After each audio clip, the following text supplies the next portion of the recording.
Hello to both of you. Good to see you. Thank you for joining us on the panel.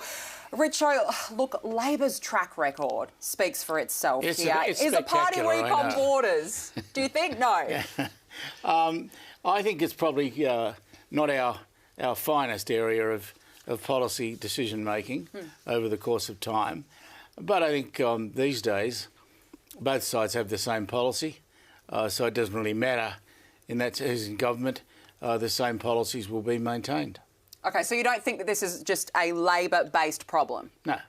No, this is an Australia-based problem, and our problem is we're too good. But under the coalition, what about Operation Sovereign Borders? It was successful under the coalition government. Yeah, but we don't have the need for that anymore. Why not? Because you haven't got armadas of boats trying to land upon our coast. OK. You've got the odd boat will sneak through now every few months, but you don't have what you used to have, so there's no need for the same policies. All right, well, James, what do you think here? I mean, from the immigration detainee saga, we've had some boats arrive recently. Do you think that the Labor government is weak?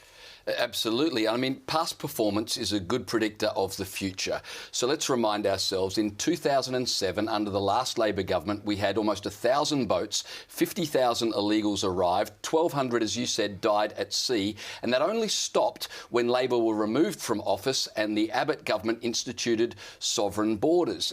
Now, you would think that those in Labor would have had a come-to-Jesus moment and recognised we can never allow that to happen again. But 8 years later, in 2015, Albanese said on Insiders, I would never turn back boats. I couldn't do that to women and children. Andrew Giles, the current Immigration Minister, said detention should be a last resort for asylum seekers. So are we really surprised now that Albo's the Prime Minister, Giles is Immigration Minister, and they are in office? We've had 13 boats arrive since May 2022, the last one of which was 50 people made it to the West Australian coast undetected, and when Anthony Albanese was asked about it, he said, oh, sorry, I was in the car, I wasn't aware. Now, either he is incredibly incompetent or he is a massive liar. The public suspect both, and when it comes to border control, perception is reality. If the perception is that they are weak, then people smugglers are empowered to sell a product, and that's the problem we've got. If people suspected Albo in the way you suggest, why is he so far in front in the polls? Hey, why do they keep saying they like him? Well, I think, people smugglers keep voting for him, that's for sure. I mean, they would have him as their #1 pollster. Useless because remark. They're sending boats. Useless remark. How is it that people still like him so much? All those big numbers still like him. How is it possible? What, so you're saying that's an endorsement of his border policies? I'm saying it's an endorsement of Albo. And if you've got to endorse Albo, then you have to understand that as far as his policies are concerned, there's no revolt here. You're not seeing people walking up and down the street with placards saying get rid of Albo because of this or because of that. They're just not saying it. Well, I don't think you can say that the polls reflect good border policy. The two are not necessarily coherent.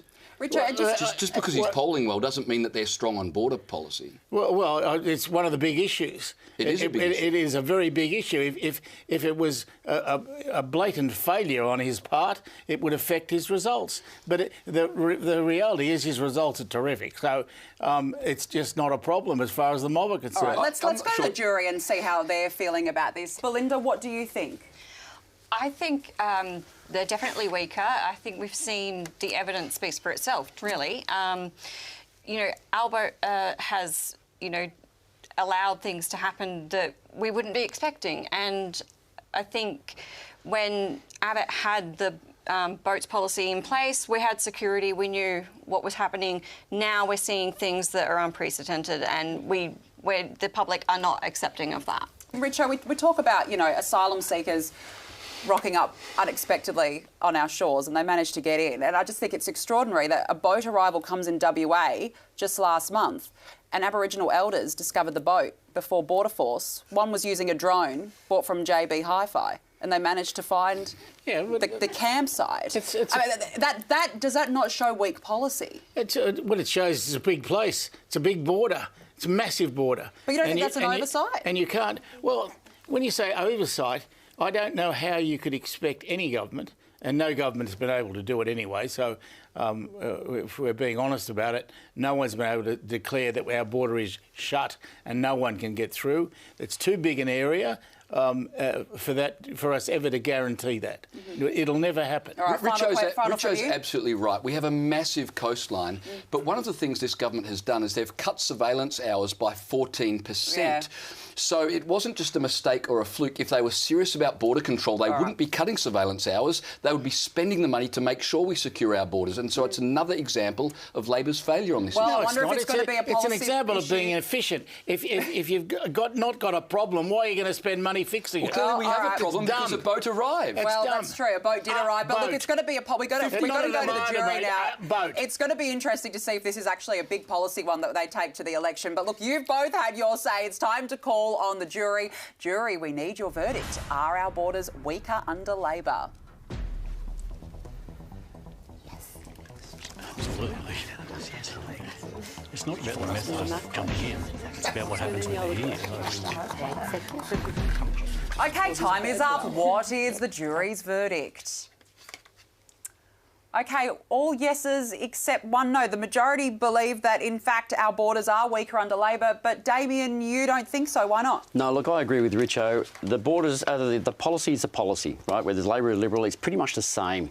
I would not spend the money on surveillance if we didn't have the need, right? We've seen the numbers of boats have dropped in the last few years. It's a great big country of ours and, yeah. I mean, how are we going to protect it all 24/7? Impossible. Right, you're shaking your head in the back row. What the essential problem is these non-citizens arriving here claiming asylum. It's the treatment when they get here.